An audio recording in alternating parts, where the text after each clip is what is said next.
الحمد لله نحمده ونشكره ونستعين به سبحانه وتعالى ونستهديه ونستغفره ونعوذ به جل وعلا من شرور أنفسنا ومن سيئات أعمالنا. من يهده الله فهو المهتد ومن يضلل فلن تجد له وليا مرشدا. عباد الله، أنصحكم ونفسي الآثمة بتقوى الله وأحثكم وإياها على طاعته وأحذركم وإياها وبعد مخالفته جل وعلا ومعصيته. وأشهد أن لا إله إلا الله وحده لا شريك له ولا شيء مثله ولا شيء قبله ولا شيء معه، قديم بلا ابتداء دائم بلا انتهاء، لا يفنى ولا يبيد ولا يكون إلا ما يريد. وأشهد أن سيدنا ومولانا محمد صلى الله عليه وآله وسلم عبده المصطفى ونبيه المجتبى ورسوله المرتضى، وأنه خاتم الأنبياء وإمام الأتقياء وسيد المرسلين وحبيب رب العالمين. صل اللهم وسلم وبارك ومجد وضاعف وعظم وجدد على هذا النبي الأمين وعلى آله الطيبين الطاهرين. وارض اللهم عن صحابة رسول الله المخلصين المحسنين المتقين، ولا سيما الخلفاء الراشدون والأئمة المهديون، سيدنا أبي بكر الصديق وسيدنا عمر بن الخطاب وسيدنا عثمان بن عفان وسيدنا علي بن أبي طالب. وارض اللهم عمن تبع النبي بإحسان وتمسك بالثقلين إلى يوم الدين، أما بعد. روينا بإسناد متصل إلى أبي حفص عمر بن الخطاب رضي الله عنه أنه قال: قال رسول الله صلى الله عليه وآله وسلم: إنما الأعمال بالنيات وإنما لكل امرئ ما نوى. I narrate with the continuous narration to Umar ibn Khattab radiallahu anhu, narrating that the Prophet sallallahu alayhi wa alihi wa sallam said, إنما الأعمال بالنيات, which means deeds are by the intentions. Deeds are judged by the intentions. Deeds are judged by the intentions. وَإِنَّمَا لِكُلِّ امْرِئٍ مَا نَوَى. And every accountable person, written here, comes as an accountable mukallaf. مَا نَوَى means what he intended or what she intended. It means acquisition or acquiring things based on the intention that you and I make. هذا حديث صحيح متواتر.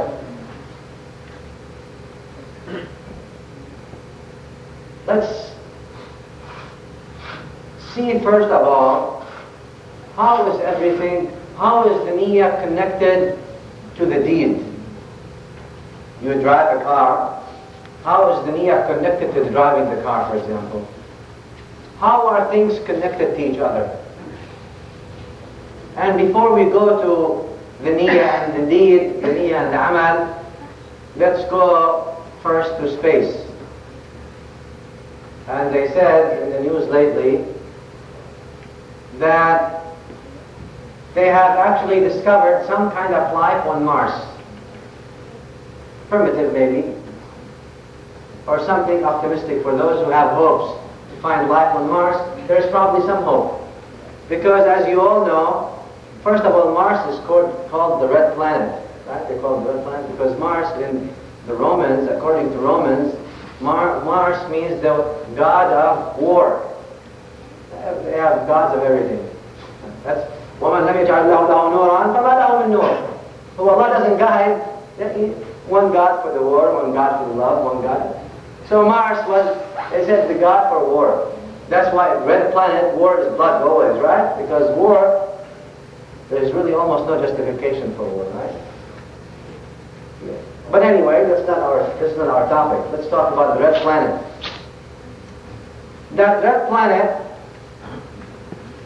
it's called red. Why? Because the nature of its soil. But more than that, there are two caps of ice on Mars, as you probably have seen. And those caps of ice, basically, many scientists say, they refer to either frozen carbon or water of some kind. There's actually some water may be found. Also, if you look at Mars from the pictures that many of you see, now many people say this is all a lie, big lie. There was no Mars. People went to Arizona and filmed the Grand Canyons and they said this is Mars. The same people, they still think that the earth is flat. Same. Because we're still thinking back in the old ways, the old mentality. But subhanAllah, Allah subhanahu wa ta'ala gave us all this knowledge so we can explore it. انفذوا لا تنفذون إلا بسلطان أي بإذن من الله وأمر. Okay. Now let's forget about them. Let's talk about Mars. When you see the graves like the Grand Canyon and all these things, scientists, what did they say? They said there must have been some fluid, some water to cause these erosions on the surface of Mars. But look at Mars and look at the solar system. You see the sun, and then you see 9 planets. And they are all connected. There's 2 kinds of gravities, as you all know in physics. Opposite directions basically equal, or actually the summation of those both gravities, they sustain an object in a certain place. You have 2 gravities, one like this, one like that, and that sustain them in that same pathway. They go around the sun. Look at all the planets. They have their own pathways that go around the sun. وَكُلُّهُمْ فِي فَلَكٍ يَسْبَحُونَ. Everyone. And the further away the planet is from the sun, the longer the day and night is in that planet. The closer to the sun, the shorter the day, the further away from the sun, the further and the longer is the day. For example, the Pluto, among the last ones, 6 months day, 6 months night. The whole day takes 6 months. Almost half of the year is in day, and half a year in night. Imagine if someone's fasting on Pluto. Fasting 6 months. Maybe a problem. Once we get to Pluto, 18,000 miles nowadays, we go 80 miles and we get a speeding ticket. Maybe in the future we'll go 18,000 miles and we won't get a speeding ticket. Who knows? Allah subhanahu wa ta'ala knows best. But you see, if there's any hole in that system, then the system is imbalanced. And you see that the sun is connected to all these 9 planets. And all these 9 planets are all connected to the sun. And if the sun was to move a little bit further up or further down, then the entire balance of all these 9 planets will be different. And life will be totally different, and the pathways will be different, and maybe we'll have bands and we'll have problems, and pathways are contradicting and coming in each other's way all the time. Connection. In a very fine way. They're all connected.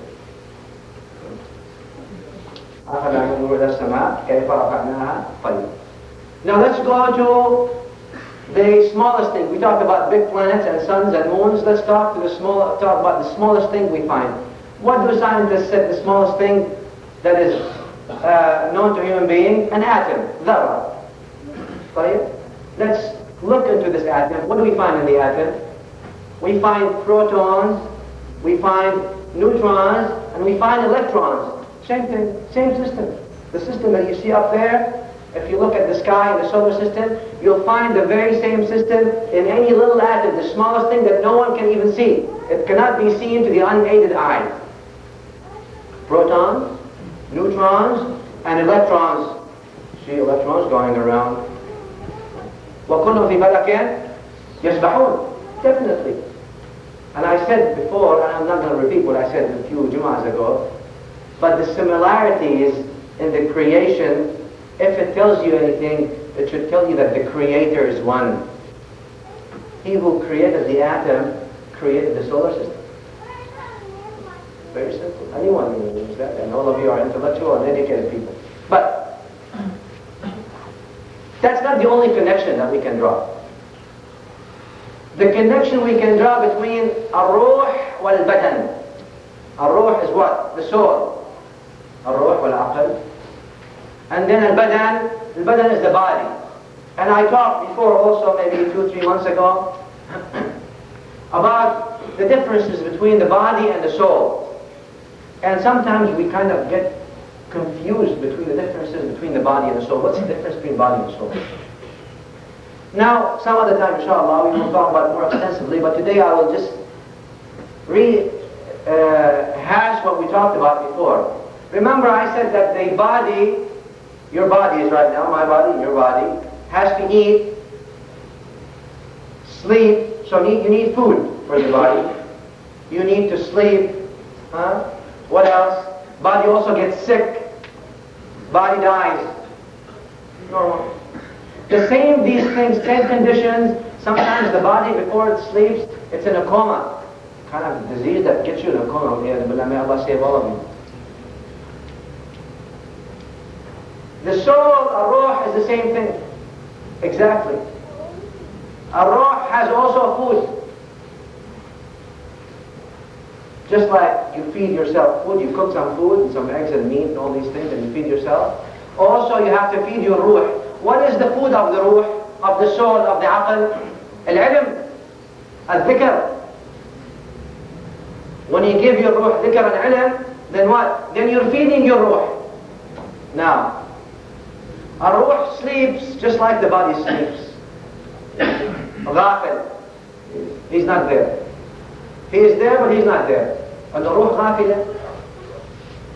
You know, sometimes this ghafla, this era of ignorance, it goes into coma. He is busy, and she is busy in her life, in his lifestyle, until the day of judgment, until actually they die. Now we have opened your eyes, now you see everything in front of you. Once people die, what do they see? They see al-malaika, they see people are asking them questions, interrogation. Now they see. But today we're not going to stop here. We're going to go furthermore. We're not going to just say, yes, the ruh has food. Food of the ruh is al-ilm. Al-ilmu. My father always, may Allah bless his soul and have mercy on him, and your fathers as well. He always used to take my notebooks, and in the beginning of the notebook, he would write, Al-ilmu yarfa'u buyutan la imada laha, wal-jahlu yahdimu buyut al-izzi wal-karami. This is a poetry that says, Al-ilm, with knowledge, Allah would raise homes that have no pillars. Would raise homes without pillars, meaning of the poetry. وَالْجَهْلُ يَهْدِمُ بُيُوتَ الْعِزِّ وَالْكَرَمِ. And jahl would destroy the houses of izz and karam, of honor. Even if you come from an honorable family, but jahl, it's not going to help you, is what he's trying to tell me. الْعِلْمُ يَرْفَعُ بُيُوتًا لَا عِمَادَ لَهَا وَالْجَهْلُ يَهْدِمُ بُيُوتَ الْعِزِّ وَالْكَرَمِ. So you have to feed your soul this knowledge, so what? So it can rise. And you have to make sure, just like you have an alarm system, I said, remember before, you have an alarm system to wake you up for Fajr and all these things, you also have an alarm system for the ruh, and that is in the Quran, إِذَا وَقَعَتِ الْوَاقِعَةِ, for example, right? There's an alarm should go off, should tell you. وَالصَّاخَةِ وَالطَّامَّةِ, all these things are alarm systems. Our alarm system integrated in the Quran, designed to wake you up. Those who of course want to wake up. Those who don't want to wake up, they continue in their coma. What do? When the alarm is off, goes off for the Fajr prayer, they push snooze. Same thing they do with the ruh. Keep sneezing, keep snoozing till people pass away. Now, more than that, ar-ruh has something we didn't mention before. Ar-ruh has qalb and vision. Just like your body has heart and vision. We know our bodies have heart and vision. You know, you say, how come the Quran always talks about the heart, and the heart is the center of doing things and feeling things, and the heart actually, from a medical point of view, is what? It's a pump. Heart is just a pump, pumps blood. There's a problem with the Quran? No. There's no problem with the Quran. The thing is that at the heart that is mentioned, لمن كان له قلب أو ألقى سمعه وهو شهيد, this qalb is the qalb of the ruh. قلب الروح. ومن كان في هذه أعمى فهو في الآخرة أعمى وأضل سبيلا. But this blindness is not blindness of the sight. He has his sight. It's the blindness of the heart. Right? Now, the body has also vision. You have your eyesight, right? Basar. What does the ruh have? Basira. Basira. The ruh, you need light for the body to see things. And you need iman for the basira to see things. Just like you need light for your eyes, for the basar to see things, you need iman for the basira to see things. A man comes to Uthman ibn Affan radiallahu anhu. Comes into Sayyidina Uthman's majlis, and he sits in Uthman's radiallahu anhu majlis. Assalamu alaikum. Sayyidina Uthman radiallahu anhu, he looks at him and he says to the man directly, he says, أَيَدْخُلُ أَحَدُكُمْ عَلَى أَمِيرِ الْمُؤْمِنِينَ وَرَائِحَةُ الزِّنَا بَيْنَ عَيْنَيْهِ. How dare you come into the majlis of the Khalifa of Rasulullah and the smell of adultery, the smell of zina is between your eyes. The man didn't take this lightly. He said, أَوَنُبُوَةٌ بَعْدَ مُحَمَّدٍ يَا عُثْمَانِ. Is there a prophecy after Muhammad or Uthman? Now imagine if you said that to somebody, you call him by his name.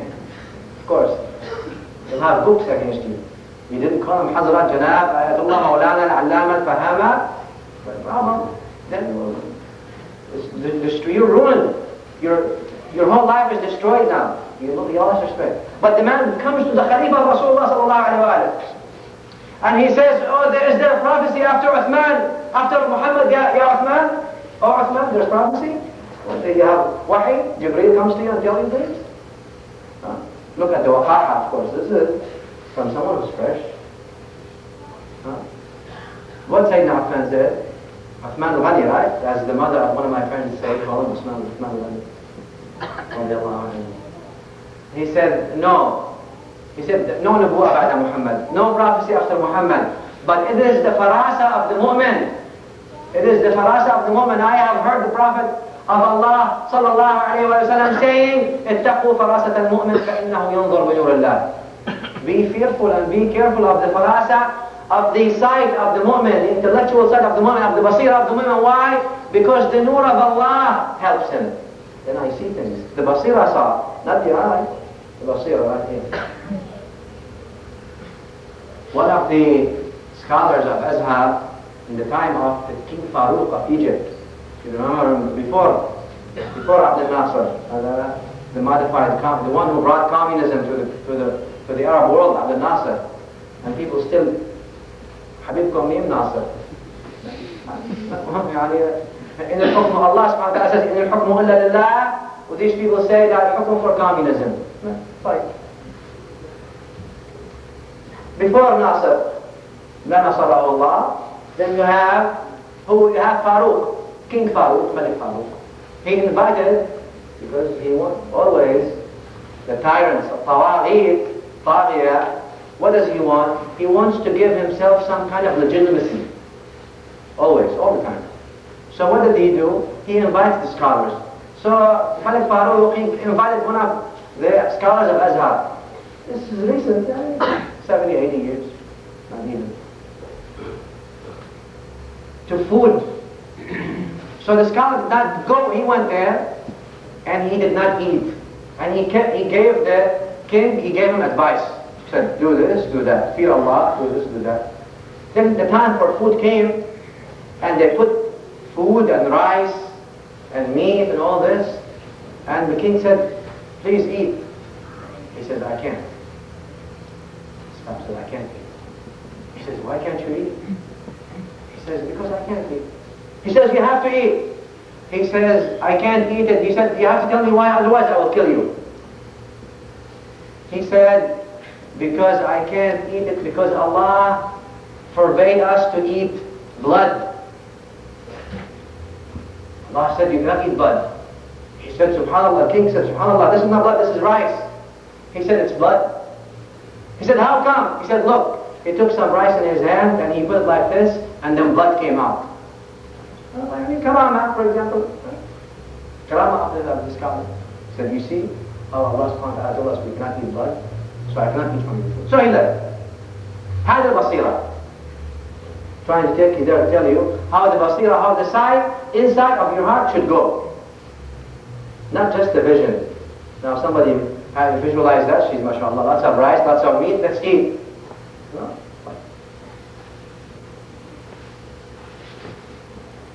An old man, well, before we go to the old man, I have to say this, that an insan, the human being, could rise with his taqwa and his fear of Allah subhanahu wa ta'ala to the highest levels that may surpass angels. As you all know, humans who abide by the rules of Allah subhanahu wa ta'ala, like for example the prophets did, what do? They surpass the angels. They're better than the angels. And a human being can go against the orders of Allah subhanahu wa ta'ala until he goes to what? Asfal safilin. ثم رددناه أسفل سافلين. What is that? That's a club, special club, members only. For who? Abu Jahl has permanent membership. Abu Lahab, Jahl and Lahab. Jahl and Lahab are they're also connected. Don't think this is coincidental. Jahl means ignorance and Lahab means fire. So wherever there's ignorance, there's Lahab. Wherever there's Jahl, there has to be Lahab. May Allah save you and us from the Jahl of the dunya and the Lahab of the akhirah. And Abu Jahl of the dunya and Abu Jahl of the akhirah. Because we have so many Abu Jahls and so many Abu Lahab. وَالْعِيَاذُ بِاللَّهِ تَعَالَى. Therefore, if the Muslim and if the human being uses the capabilities that Allah subhanahu wa ta'ala gave it to him, what would he do? He would rise all the way. And if he fails the test, he would go down all the way. A man, an old man. Actually, Allah subhanahu wa ta'ala gave him rizq. At that time, the event was in Yemen, thousands of years ago, before the Prophet sallallahu alaihi wasallam. Allah gave him rizq. He gave him rizq at that time. What does it mean? You have a farm, bustan, jannah. You have a big farm, and you have trees. And these trees and the farm gives you money. This is the big rizq, this is it. This man, throughout his life, asked Allah to give him rizq and bless his rizq. And Allah subhanahu wa ta'ala did. And the reason what that man was doing is this is what he was doing.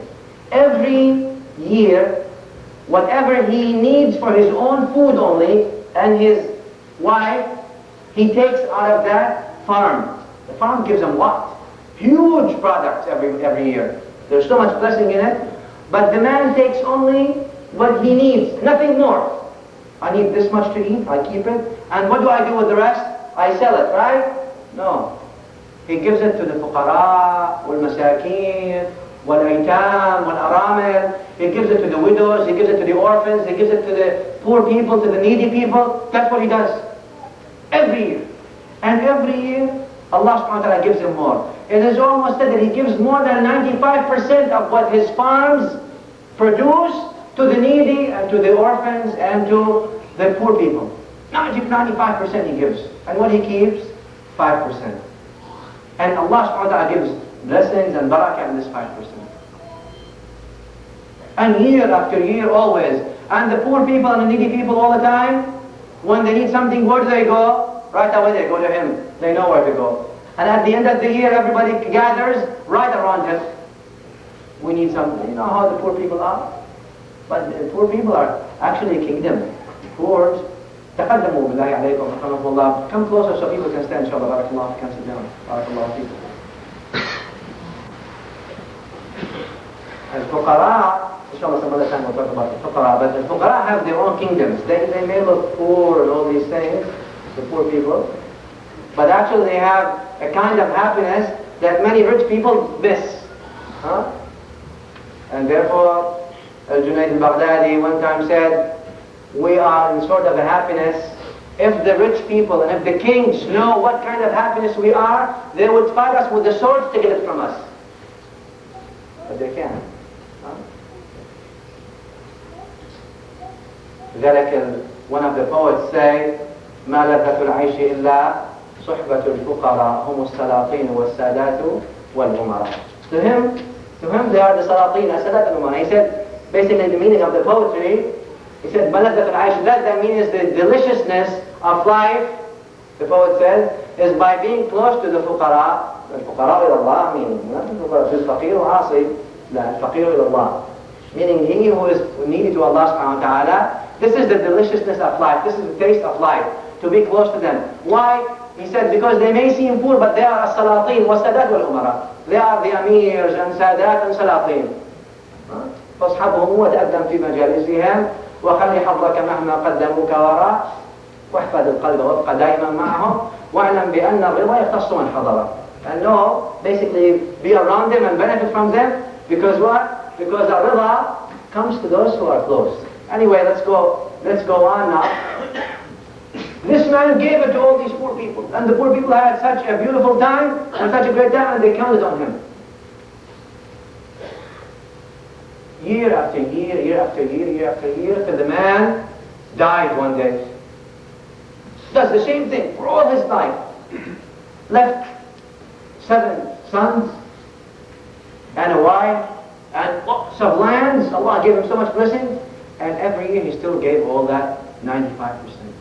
People were very sad, and they came and they said they couldn't take it after he passed away. His sons, after they buried him, 7 sons, after they buried their father, they had a meeting, family meeting. They said, our father, may Allah bless his soul, he was very nice. He was very generous. We should not give everything we have to the poor people. This is our money, and this is halal. Why should we give it to the poor people? And our father gave it for so long, so many years. Now it's time for us to keep it back and not to give it to any of them. One of them, middle in wasat, يعني wasat, what is the right? One of them, قال أوسطهم. One of them told them, please don't do this. Because why? Because do what your father did. Otherwise, if you take this money and then you spend it on your health, you take this money and you spend it on bad things. No, Allah gave you so much blessings in this money. The little money you have, keep that legacy of your father, because Allah will protect you by that. He said, no, and you have to be one of us. Either you are with me or against me. Right? So they're with me. You have to be with me. So they slept that night, the night of the meeting. Still their father just got buried. They slept that night with the intention, إِنَّمَا الْأَعْمَالُ بِالنِّيَّةِ وَإِنَّمَا لِكُلِّ امْرِئٍ مَا نَوَى. They slept with the intention, and tomorrow morning they made a deal. Tomorrow morning, first thing, after the moon disappears, they're going to go to their farms, because that's the time, what? To take the fruits. Before what? Before any of the poor people show up. This is the deal. Everybody agreed. Slept that night, and during the night, Allah subhanahu wa ta'ala sent what? Because of this Neeyah. Now look, we're going back to the Hadith of the Neeyah, right? We said one time before that an action, you do one action and you may affect the world around you. One action. Right? You say astaghfirullah, you change everything around you. Now these people didn't say anything. They had Neeyah. Neeyah to do something. They haven't woken up yet. They just slept. To do it tomorrow. Look at this. This is in Surah Al-Qalam from Quran. Go back to Surah Al-Qalam tonight inshallah and review it. فَأَصْبَحُوا, they woke up, said, let's go. Time now to go and give all that food, not give it to anybody. إِنَّ بَلَوْنَاهُمْ كَمَا بَلَوْنَا أَصْحَابَ الْجَنَّةِ إِذْ أَقْسَمُوا لَيَصْرِمُنَّهَا مُصْبِحِينَ. Allah subhanahu wa ta'ala says in Surah Al-Qalam, those of the people of Jannah. Jannah means what? Jannah means farm. Jannah means farm from Jannah, or Jannah Shaykh ikhtafa. In the Arabic language, when you say Jannah, it means something that disappeared, that does not show. That's why you say jinn. Why is it jinn? Because you can't see them. What does jinn have to do? Jinn have to do with Jannah? Because in Jannah, in a farm, in a very good farm, what are you supposed to have? You're supposed to have trees right next to each other. In a very dense place, right? Trees after trees after trees. And these trees, the branches of the trees, they are within each other. Like that. And that's why, and there are rivers actually between them. Jannah can tajri min tahtiha al-anhar. That's Jannah. And because it is Jannah, why? Because you can't see the fruits. Why? Because there's so many trees and so many green around it. Of so much things. Khayrat. It's one of the interpretations. But anyway, إِذْ أَقْسَمُوا. They swore. Allah subhanahu wa ta'ala says, the ayah, the meaning of the ayah, they made a swear, they made a promise to Allah subhanahu wa ta'ala. لَا يَصْرِمُنَّهَا. What does it mean? That means, لَا يَحْصُدُنَّهَا لَا يَقْطَعُنَّهَا. That means they will take all the fruits in the morning, first thing in the morning. وَلَا يَسْتَثْنُونَ. Not only that, Allah subhanahu wa ta'ala says in the ayah after this, and they will make no exceptions. It means what? It doesn't matter if they're going to have poor people, if they're going to have an orphan coming, if they're going to have a widow that doesn't have any place or anything to eat, if they have a family that can't even find water to drink, they will make absolutely no exception. وَلَا يَسْتَثْنُونَ. Allah subhanahu wa ta'ala says. This is telling us what they did. This is no more exceptions. Khalas. It's over. Our father has been generous for a very long time. And they slept. And Allah subhanahu wa ta'ala during the night ordered a storm. Allah subhanahu wa ta'ala, He knows the soldiers. This storm ordered by Allah subhanahu wa ta'ala, what did it do to these farms and their lands? It destroyed them with fire and everything. فَأَصْبَحَتْ كَالصَّرِيمِ. What does sarim mean? Like the black coal. You know, if you burn something very black and turns very, very black, this is how dark it is. It means not only it burned the trees and it burned the fruits, it burned the land, so the land turned so black from fire. It burned the water, that the water was so burnt. It burned even the places around the whole place. It's unbelievable. Changed the whole thing. Everything is burnt. فَأَصْبَحَتْ كَالصَّرِيمِ. So next day, they woke up in the morning. فَانْطَلَقُوا وَهُمْ يَتَخَافَتُونَ. So they woke up and they said, let's go. And they are making, يَتَخَافَتُونَ means they're talking, whispering. يَتَخَافَتُونَ is whispering. Those brothers, أَلَّا يَدْخُلَنَّهَا الْيَوْمَ عَلَيْكُمْ مِسْكِينَ. Today, from today on, no more masakin, but they are whispering, so what? So the poor people, if they are living on the sides or saying anything, they can't hear them. They can't hear because they went very early in the morning. لا يدخلنها اليوم عليكم مسكين. When they reached the place, the address, they looked. قالوا إنا لضالون. إنا لضالون. Shock. What does ضالون mean? Scott says two meanings here. ضالون, that means, yes, we have, now they figured, we have disobeyed Allah subhanahu wa ta'ala, look what Allah did us. Or ضالون, we are misguided. What is misguided? ضال عن طريق. That means we are mistaken. This is not our land. We must have gone to the wrong address. This is this belief and the whole thing is changed. It's like someone who wants to come to Norcross and then he goes to Lawrenceville. هذا ضال. For example, ضال طريق يعني. Okay, that's what I mean. But rather he came to the address of the Jannah, of the land, and he said, I must be ضال. No, ضالون. I lost my way. I missed my way. I should have gone the other way. No. And then their middle brother, what did he say? He said, haven't I told you to fear Allah subhanahu wa ta'ala and glorify Him?